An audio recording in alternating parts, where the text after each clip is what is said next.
If you lived in the Soviet Union, you knew one thing for certain. Queues were everywhere. For bread, for milk, for shoes, even for things you didn't need. Sometimes you'd see a line so long you'd join it out of sheer curiosity, because who knew? It might be your only chance to get something valuable.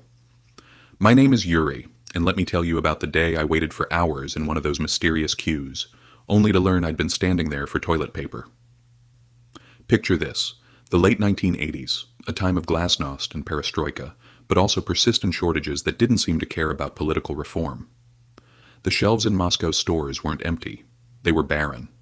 People hoarded staples like sugar and flour, not because they were paranoid, but because they had learned to expect the worst.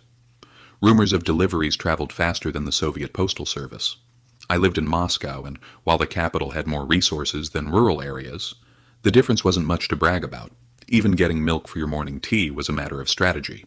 Would you spend your afternoon queuing today or risk having nothing tomorrow? On a gray, drizzly day, I was walking home from work. The cold cut through my coat, and the streets were lined with the usual weary faces. That's when I saw it.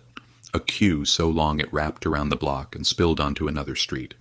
In the Soviet Union, this was a flashing neon sign that something important was happening. Without a second thought, I stepped in line. The first hour was almost fun. There's a unique kind of camaraderie in a Soviet queue. People traded jokes, whispered gossip, and speculated endlessly about what was at the front. "Sugar," a woman behind me said confidently. "I heard they're restocking sugar." "No," an older man countered. "It's tea, the good kind. My neighbor works at the supply depot, and he told me this morning." I smiled at their guesses. Either would be worth the wait. My cupboard at home was nearly empty, and any addition to it was a victory. But as the minutes turned to hours, my enthusiasm waned.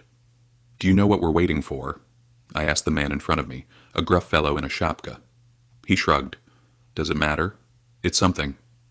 And he was right. In the Soviet Union, something was always better than nothing. By the third hour, my feet were numb and my stomach growled in protest. The whispers grew more elaborate. "It's eggs," someone said. "No, it's sausage," argued another. The most exciting rumor? They're giving out Western jeans. Western jeans, that was the holy grail. A pair of Levi's or Wranglers could elevate you to rock star status, or at the very least make you the envy of your neighborhood. The thought sent a surge of excitement through me. What if this queue was about more than basic survival? What if it was my golden ticket to something extraordinary? As we inched closer to the store entrance, my excitement dimmed. People exiting the store weren't carrying big bags or even looking particularly pleased. I saw one man holding a small roll of something under his arm. Curiosity gnawed at me. I leaned toward an elderly woman hobbling out of the shop. "Excuse me, what are they selling?" I asked. She paused, looked at me with a mix of pity and amusement, and said one word: "Toilet paper." Toilet paper. I stood there, stunned.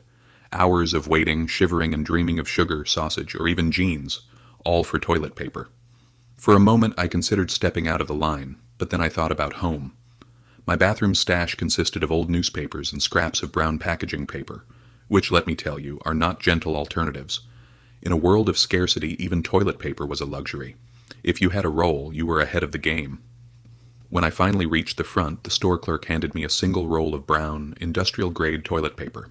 It was rough, scratchy, and could probably be used to sandwood. Still, I clutched it, like a trophy.